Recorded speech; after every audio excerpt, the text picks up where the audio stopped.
दोस्तों, बहुत पुराने जमाने की बात है। एक गांव में एक युवक रहता था। वह शिकारी था, लेकिन वह दूसरे शिकारियों की तरह नहीं था। उसने अपनी पूरी जिंदगी में कभी किसी जानवर को नहीं मारा था। वह किसी जानवर को मारने के लिए हाथ उठा ही नहीं सकता था। बस उसके पास एक जाल था और एक बांसुरी थी, जिस पर वह बहुत सुरीली धुन बजाया करता था। वह रोजाना जंगल में जाता और जाल बिछा के कुछ दूर चला आता और जाल से कुछ दूर जाकर बांसुरी बजाने लगता। उसकी बांसुरी की मधुर आवाज सुनकर परिंदे उड़ते चले आते। वह इंतजार करता और जैसे ही कोई परिंदा उसके जाल के पास आता, वह रस्सी खींचकर उसे जाल में बंद कर लेता। फिर वह अपने घर चला आता। वह उस परिंदे को दाना खिलाता, उनका ख्याल रखता और उनकी प्यारी प्यारी आवाजें सुनता। जब कभी उसे पैसों की जरूरत पड़ती तो वह उनमें से 2-3 परिंदे बेच देता। परिंदों के इस शिकारी का एक बेटा था जिसका नाम कबीर था। कबीर अभी छोटा ही था कि उसके पिताजी बीमार पड़ गए और उसका देहांत हो गया। अब कबीर और उसकी अम्मी अब दोनों अकेले रहते थे। उनके पास जो पैसे थे वह जल्द ही खत्म हो गए और उनके पास खाने को कुछ न रहा। जिंदगी बड़ी मुश्किल से गुजरने लगी। कबीर छोटा था मगर बहुत हिम्मत और साहस वाला था। कामकाज में अपनी अम्मी की मदद करता और जो वक्त मिलता उसमें वह जंगल चला जाता, जहां उसके पिताजी परिंदे पकड़ा करते थे। आखिर एक दिन उसने अपनी माँ से कहा कि माँ, अब मैं बच्चा नहीं रहा। अब मैं 16 साल का हो गया हूँ। पिताजी के जाने के बाद आपने बहुत मेहनत की है। अब आप मुझे पिताजी का जाल और बांसुरी ला दीजिए। कल से मैं भी जंगल जाकर परिंदे पकड़ूंगा। उसकी माँ जानती थी कि वह बड़ा बहादुर लड़का है और जंगल का चप्पा चप्पा उसने देख रखा है, इसलिए उन्होंने उसे बांसुरी और जाल लाकर दे दिया। अगली सुबह कबीर जल्दी उठ गया और जंगल में चला। उसे ना किसी चीज का डर था और ना ही यह ख्याल के रास्ता भूल जाऊंगा, क्योंकि वह जंगल के एक एक हिस्से को पहचानता था। घने जंगल में दूर तक निकल गया और बांसुरी बजाने लगा, लेकिन पूरे दिन में एक परिंदा भी उसके पास ना आया। आखिर जंगल में शाम का अंधेरा फैलने लगा तो वह थका हारा खाली हाथ घर लौट आया।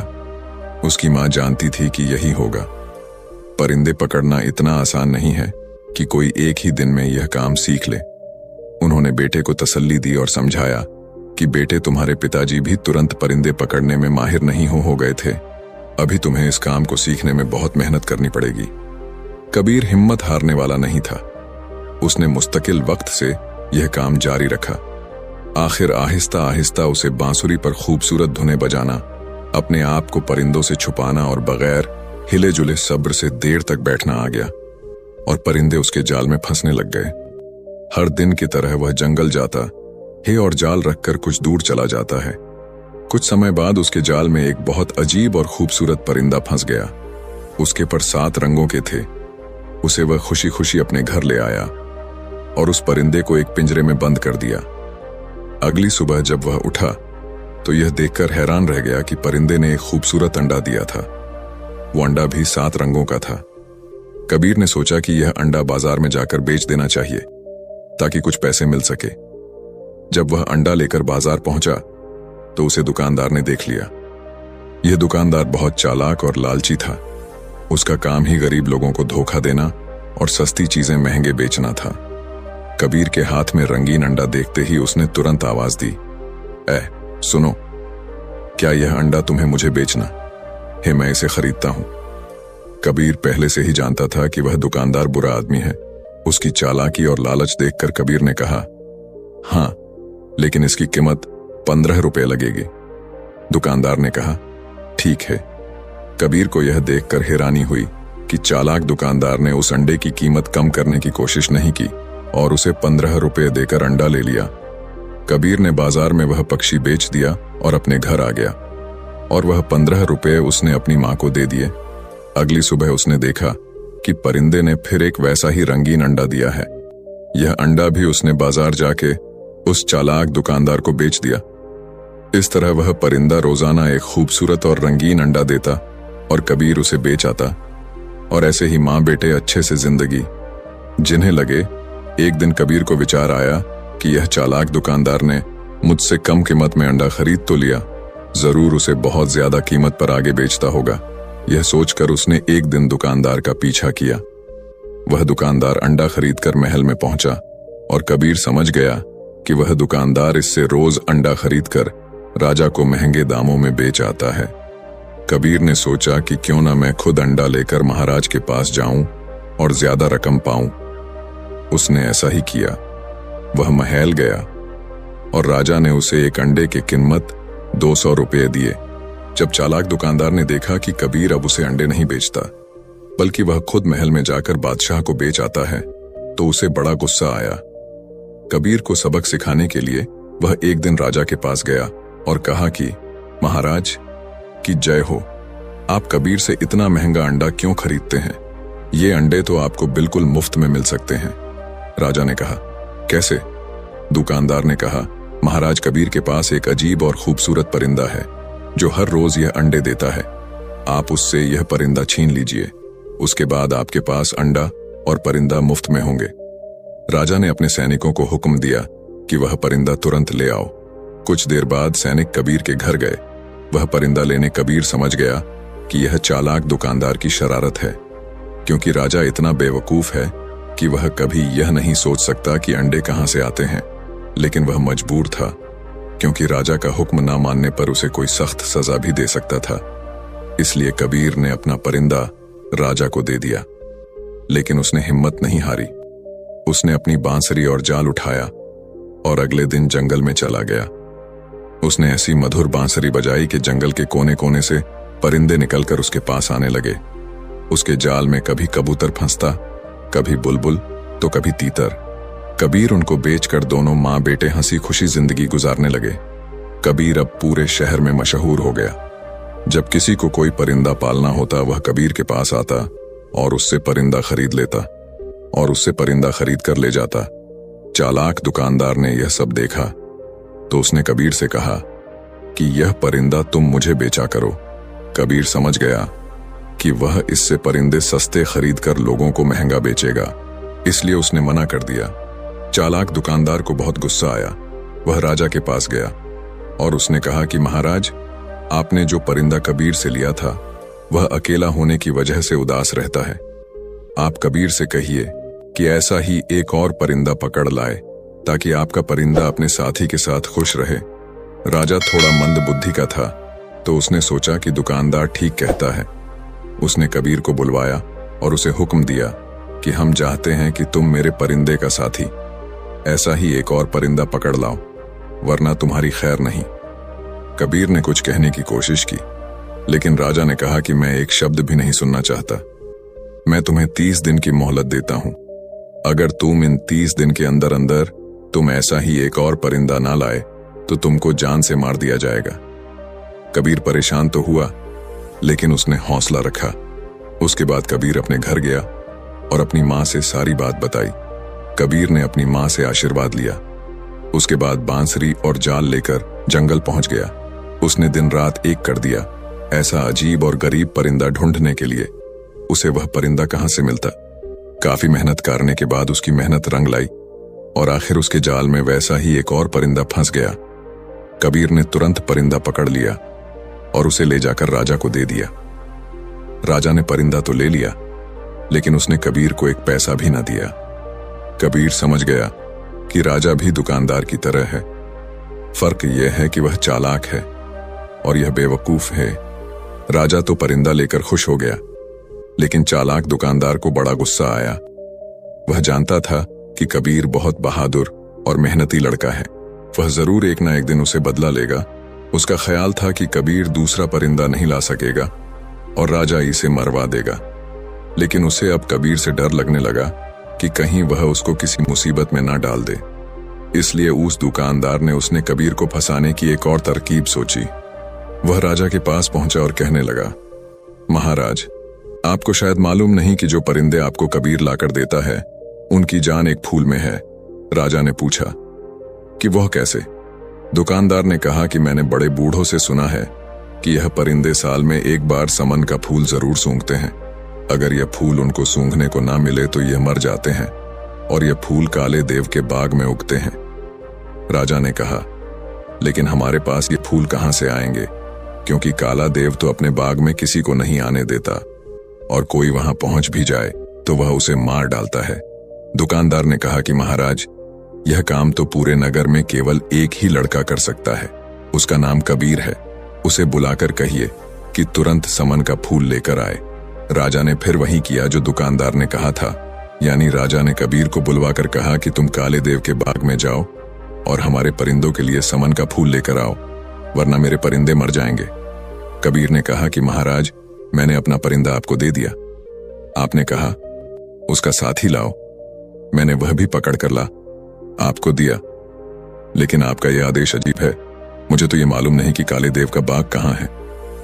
राजा ने जवाब दिया कि यह तो तुम उस दुकानदार से पूछो, उसे सब मालूम है। कबीर ने कहा कि महाराज, अगर दुकानदार इतना ही होशियार है और उसे सब मालूम है तो उससे कहिए कि खुद समन का फूल लेकर आए। राजा ने कहा कि नहीं, दुकानदार कहता है कि सिर्फ तुम ही यह काम कर सकते हो, और अगर मेरे परिंदे मर गए तो मैं तुम्हें और तुम्हारी मां को मरवा दूंगा। कबीर समझ गया कि इस बेवकूफ राजा को कुछ कहना दीवार से सर फोड़ने के बराबर है, और यह सारी शरारत दुकानदार की ही है, इसलिए वह चुपचाप घर वापस आ गया। उसने दिमाग लड़ाना शुरू किया कि क्या किया जाए। उस शहर में एक बूढ़ा आदमी रहता था। वह बहुत अक्लमंद इंसान था।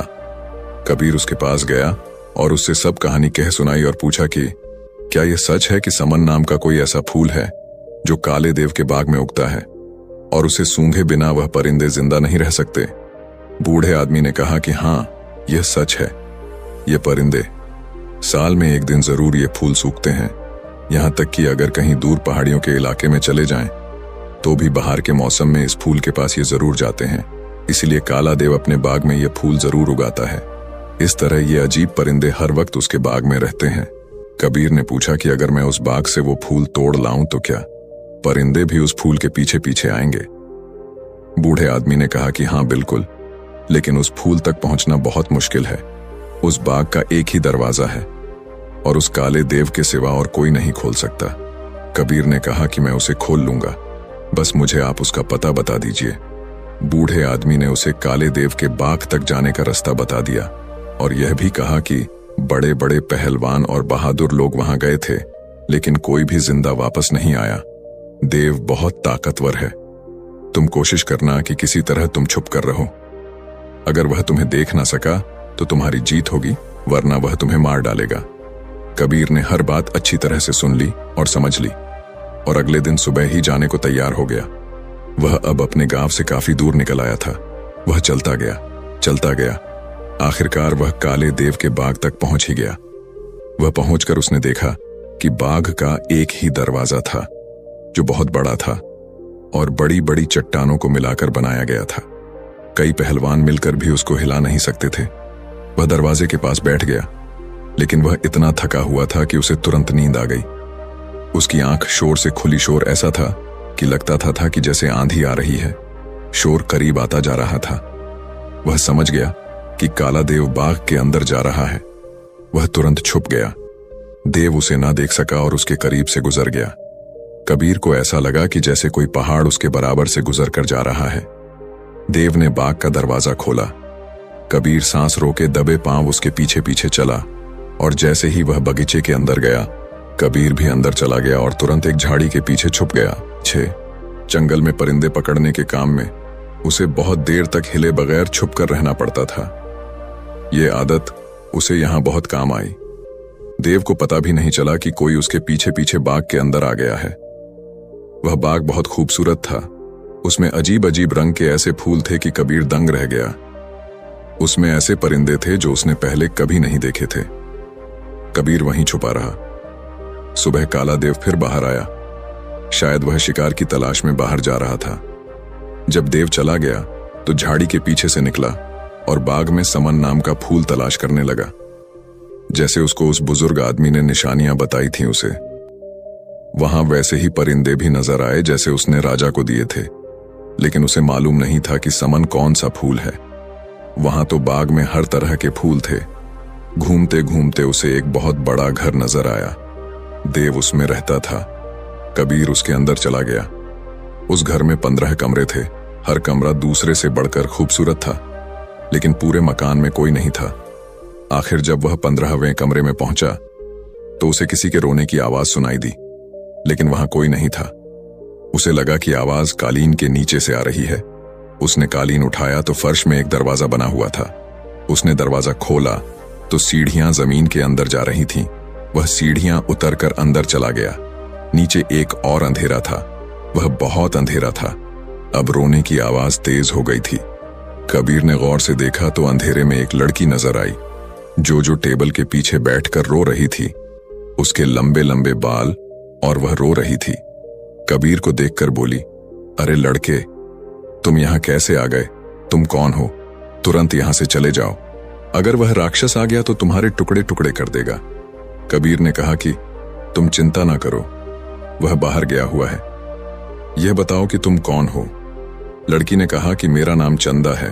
वह मनहूस देव मुझे कई साल पहले उठा लाया था, तब से मैं यहां कैद में हूं। कबीर ने उसे नीचे उतारा। उसने फिर पूछा कि तुम कौन हो और यहां क्यों और कैसे आए हो? कबीर ने पूरी बात बताई कि वह किस तरह समन के फूल की तलाश में आया है और अगर फूल ना मिला तो महाराज उसकी मां को नुकसान पहुंचा सकता है।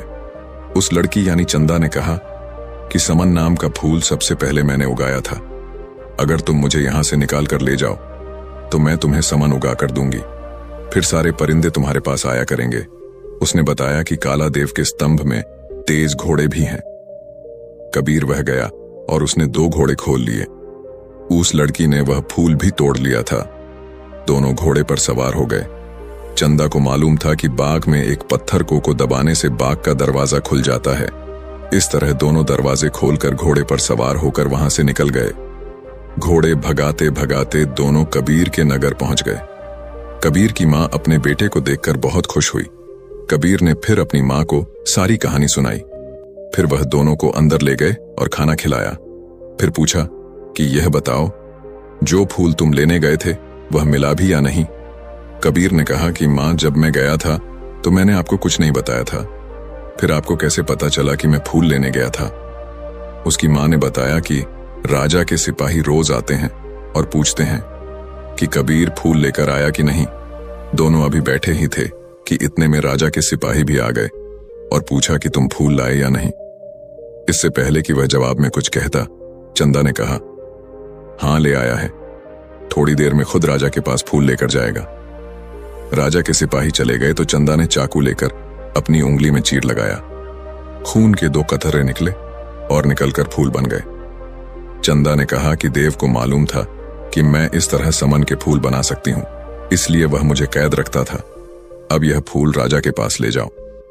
जब वह फूल लेकर राजा के पास पहुंचा तो परिंदे उदास थे। उन्होंने चहचहाना बंद कर दिया था। फूल देखते ही परिंदों में जैसे जान पड़ गई। वो फिर से बोलने लगे। राजा खुश हो गया, लेकिन चालाक दुकानदार यह देखकर जल गया कि कबीर फिर कामयाब हो गया। दोस्तों, सच कहते हैं कि जिसके हौसले बुलंद हो उसे कामयाबी जरूर मिलती है। दोस्तों, आपने आज के इस वीडियो से क्या सीखा वह मुझे आप कमेंट में बता सकते हैं। इसी के साथ में उम्मीद है कि आपको आज की वीडियो पसंद आई होगी, तो इस वीडियो को उस इंसान को शेयर करें जिससे यह कहानी सुनने की जरूरत है, और उसी के ठीक बाद चैनल को सब्सक्राइब करें। तो चलिए फिर मिलते हैं ऐसी एक और नई वीडियो में एक नए मैसेज के साथ। तब तक के लिए अपना ख्याल रखें। धन्यवाद और नमो बुद्धाय।